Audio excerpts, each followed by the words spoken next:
기독교는 아시다시피 교단이 참 많습니다. 장로교단, 감리교단, 침례교단, 순복음교단, 성결교단, 심지어 성공회까지 이렇게 교단들이 많이 갈라져 있습니다. 근데 이걸 보고 사람들이 안 좋은 시선으로 보는 분들이 많아요. 진리는 하나인데 왜 그렇게 인간의 욕심과 자기들의 어떤 권익이나 아니면 자기들의 이익을 따라서 그렇게 갈라진 게 아니냐 이런 식으로 얘기를 합니다만은, 물론 그것도 말은 되긴데 그러나 좀 더 깊이 보면은 그렇게 쉽게 말하고 넘어갈 만한 것은 아닌 것 같아요. 옛날에는요, 옛날 개발이 얼마 안 되죠. 저희들 간증 집회 시작한 지 얼마 안 되고 그럴 때는요, 교단이 굉장히 무서웠습니다. 제가 속한 교단에서 다른 교단에 속한 교회에 가서 집회를 하는 것도 굉장히 불편했어요. 그것도 알면 또 제재도 당하고, 또 아예 교단과 교단에 서로 교류할 수 없는 그런 것도 딱 만들어 놓고 강당 교류도 못하게 했던 때가 있었습니다. 왜냐면 보는 관점이 다르고 신학이 다르기 때문에 충분히. 근데 지금은요, 그런 게 없거든요. 지금은요, 뭐 강당 교류, 뭐 불가 이런 얘기는 들은 적이 없습니다. 그만큼 이제 많이 세월은 바뀌긴 바뀌었습니다.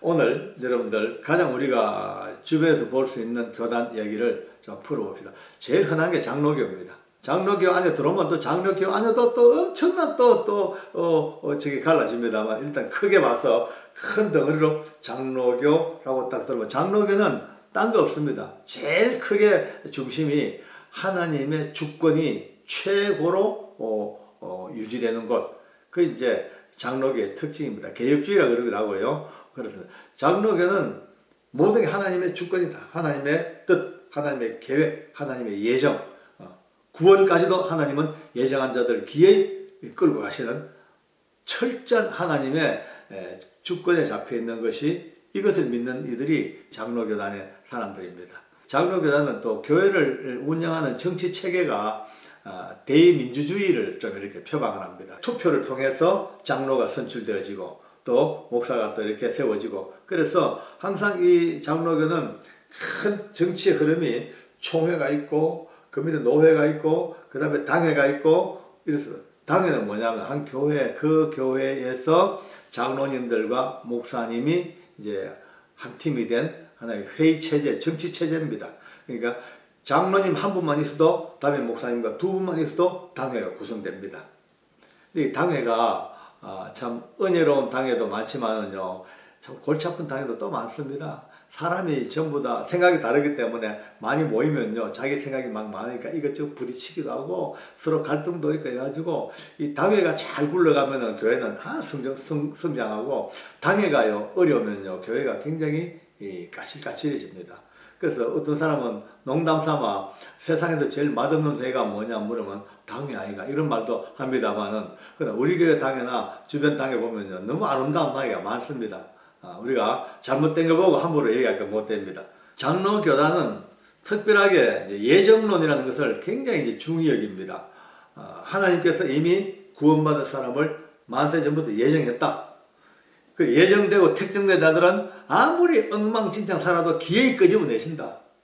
심지어 마지막 지옥 문 앞에까지 가도 지옥 문 앞까지 찾아오셔가지고 기어이 지옥 발 들이기 전에 끄집어내서 기어이 예정된 사람을 누구를 통해서든 간에 구원받게 하신다. 이것이 예정론입니다.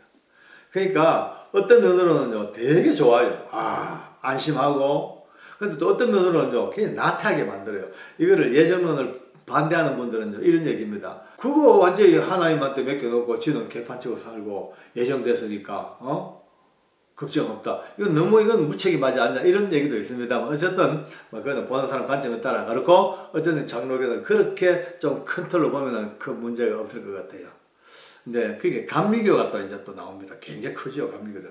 감리교는요 아시다시피 요한 웨슬레라는 목사님이 이제 주축이 돼가 이루어지는데, 이 감리교는 하나님의 주권 인정해요. 다 100% 인정하는데, 그러나 인간의 책임도 상당 부분 이제 그게 있어야 한다. 경건한 인생을 살고 자기가 성화되어지고 이런 사람이 되기 위해서는 인간의 책임이 꼭 필요하다. 하나님의 은혜, 하나님의 주권, 그 분명히 있지만은 사람도 책임 있게 가야 된다. 그래서 이제 사회사업이나 이런 데 굉장히 관심이 많고 인간의 책임을 강조하기 때문에 그래서 참 사회에 공헌하고 사회가 개혁되어지고 사회가 이렇게 발전되어지는 그 밑바닥에는요 감리교적인 신앙생활도 굉장히 많은 도움을 줬어요. 우리 이제 서구 지역에서 옛날에는 교도소가 엄청 열악했거든요. 진짜 짐승우리보다 더 못했었습니다. 근데 그 이제 감옥 개량 운동을 벌린 사람들이 거의 대부분이 감리교 신앙을 가졌던 분들, 그 목사님들과 그 사람들에 대해서 감옥 개량 운동이 벌어지기 시작해가지고 굉장히 큰 이제 변화를 가져왔습니다만 이 감리교는 그런 쪽에서 인간의 책임 부분을 상당히 많이 좀 이렇게 강조하는 것이 좀 두드러집니다. 침례교라고 아시죠? 침례교는요 문자 그대로 보통 이제 감리교나 뭐 장로교단이나 순복음교단 어느 교단이든 세례는 거의 다 약식 세례, 물 떠다가 세례 받을 사람 신앙 고백 받고 물로 손을 찍어서 침례자가 머리에 손을 얹어서 물을 이제 뿌려주면서 하나의 약식 세례 이렇게 세례해 줍니다. 근데 침례교는 그게 아니라 침례교는요 진짜 침례를 받아야 된다. 물속에 코를 잡고 완전히 담근 푹 잠겼다가 다시 일하는 거예요. 교회 가면 침례교 교회 가면요 강단 뒤쪽에 목욕탕 같이 침례탕이 있더라고요. 거기서 또 교회에서 침례할 때는 온 교우가 봉헌 앞에서 그 십자가 그 밑에서 물에 푹 잠겼다가 다시 일하는 죽었다가 다시 부활하는 깨끗이 씻는 기타 등등 참 그게 굉장히 좀 괜찮아 보이기도 해요. 근데 침례교는 이 침례를 적극이 고수합니다. 그 침례교는 유아세례가 없어요. 장로교단이나 다른 교단은 유아세례, 어린 아이들도 비록 자기가 신앙 고백을 못하지만 부모의 신앙을 따라서 하나님의 경륜을 따라서 그 아이에게 유아 때 세례를 줍니다만 침례교는요 유아세례 없습니다. 자기가 자기 의지로 고백하고 자기가 신앙을 고백하고 하나님의 은혜를 간구해야 되지 뭐 유아세례 없어. 그래서 침례교단의 가장 이제 중심되는 어떤 흐름은 하나님과 사람이 손을 맞잡는다. 신인합일. 신과 인간이 같이 손을 잡아서 협력해가지고 신인 합력으로 구원의 역사를 이루어가는 이런 쪽에. 그래서 침례교에 속한 분들은요 신앙 고백이 엄청 뜨겁습니다. 장로교 교인들보다 더 담대합니다. 확실합니다. 예배 마치고 난 뒤에 주 예수를 구주로 고백할 분은 앞으로 나오십시오 하면 딴 교회는 잘 안 나옵니다. 근데 침례교단은요 막 딱 강당 앞에 나와가지고 거기서 엎드려서 신앙 고백합니다. 이런 또 차이들이 있어요. 성공회라고 들어보셨죠? 성공회는 영국에서 발생된 이제 하나의 기독교 한 분파인데요. 이 성공회는 특별하게도 이 성공회가 만들어질 때에 이 주도했던 분이 왕이었어요. 왕. 임금이 이제 종교개혁을 해버렸어요. 하면서 천주교에서부터 뛰쳐나와서 기독교적인 길을 걷는데 근데 이 성공회는 그래도 아직도 보면 지금도 천주교와 기독교의 어정쩡한 중간 형태 혼합된 중간 형태에 많습니다. 성공회도 성도들이 참 많아요. 어떤 사람은 성공회 가면 성공하는 교회다. 그게 아니고 거룩할 성자가 돼가지고 성공회로 그렇게 불려지고 있습니다만은 이 성공회도 한국에 많이 들어가지고 벌써 교세가 제법 커지고 있어요.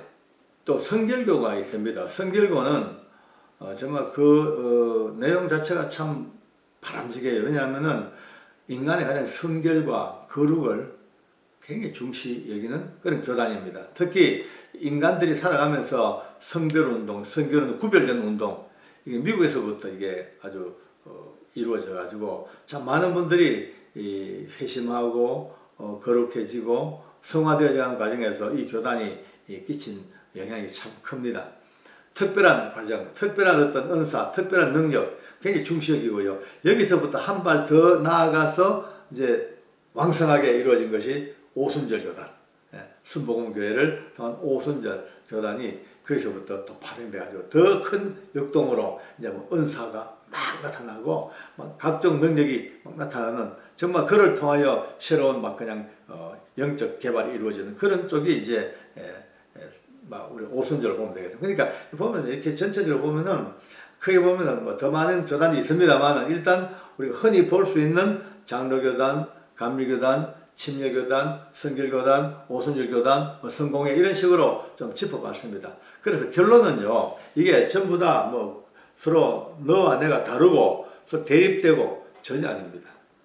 보는 각도, 하나님의 은혜를 이해하는 인간의 마음의 각도가 조금 달리 보이고, 하나님이 하시는 일, 구원의 그 큰 역사에 동참하는 우리 인간들, 그 은혜를 받는 사람들의 모습이 어떻게 지금 조금 보는 각도가 다를 뿐이지, 근본 보면요 다른 게 아니고요 오히려 더 강합니다. 이거를 우리가 교단을 얘기할 때마다 꼭 머리에 담아야 될 것이, 어느 교단이든 간에 완벽한 가장 풍성한 것은 주 예수 그리스도의 구원의 은혜, 십자가의 그 대속의 은혜, 그를 믿는 자마다 구원받는 구원의 은혜, 이것만 딱 바로 되어 있으면요 교단끼리 갈라지는 그 속에서 신학적인 어떤 차이점, 서로 보는 관점의 차이점 때문에 너 내가 갈라지는 것이 아니고 모두가 다 그런 아름다운 차이를 통하여 더 연결되어지고 더 강력하게, 이쪽이 좀 모자라면 이쪽에서 보충되어지고, 이 교단 모자라면 여기 보충되어지고, 서로가 상호 보완되어져서 기어이 이 교단들이 갖고 있는 이 아름다운 믿음의 고백들과 이 신앙 고백들이 딱 뭉쳐가지고 오히려 갈라져 보이지만 오히려 어느 교단보다, 어느 종교단체보다 더 강력하게 엮어진 복음의 능력, 하나님의 은혜의 능력으로 꽉 묶여지는 이것을 볼 줄 알아야지 교단을 말할 수 있는 아마 자격이 되지 않겠나, 그런 생각이 듭니다. 다시 한번 말씀드립니다. 교단은 네 교단 내 교단 가릴 거 없습니다. 그거 가려가지고 서로 뭐 네가 맞다 내가 맞다 옳다 네가 옳다 뭐 더 좋다 안 좋다 그것도 할 것도 없어요. 예, 침례 교단이 갖고 있는 그 중에서의 약간 어떤 부족한 부분은 감리교단에서 보충되어지고, 여기서 모자란 것은 장로교단에서 갖고 있는 이 모자란 것들은 예정론, 철저한 예정론도 어쩌면 하나님께서 신인 합일로 하나님, 사람의, 인간의 결단과 노력도 또 만들어지면 또 어쩌면 또 강력하게 더 하나 되어지는, 그 교단은요, 기독교 교단은 갈라져서 분열이 아니고 서로 다른 입장을 가지고 있는 이들이 다 모여 예수 그리스도의 십자가 밑에서 하나로 꽉 묶여지는 그 은혜 교단, 이것이 우리가 지금 살고 있는 이 시대의 교단들입니다. 서로 사랑하고 서로 이해하고 서로 존중하고 서로 배워가면서 그 남은 인생 우리가 살기를 바랍니다. 기도합니다. 하나님 고맙습니다. 다름이 아니고 서로의 차이점입니다. 이 차이가 또 분리가 아니고 연합입니다. 하나님, 우리가 자칫 이런 오류에 빠져서 서로 내가 아닌 이웃을 서로 질시하고 달리 보고 배척하는 이런 어리석은 우리를 범하지 않도록 은혜를 베풀어 주시기를 원합니다. 주님 십자가 여전하시고 흘린 보혈의 피가 여전하시고 하나님의 구원의 은혜가 여전하신데, 우리 인간들의 생각과 우리의 보는 관점에 따라서 너무나 많은 사람들이 주님의 십자가를 참으로 나누어 가지는 같은 그런 인상을 사였지만, 오늘 다시 한번 깨닫습니다. 우리 모두가 더 굳건하게 져서 더 이 다른 차이점들이 모아져서 하나님의 거룩한 영광을 더욱더 힘써 알 수 있는 놀라운 지혜가 이 시대에 흐르게 하여 주시옵소서. 예수님의 이름으로 기도드리옵나이다. 아멘.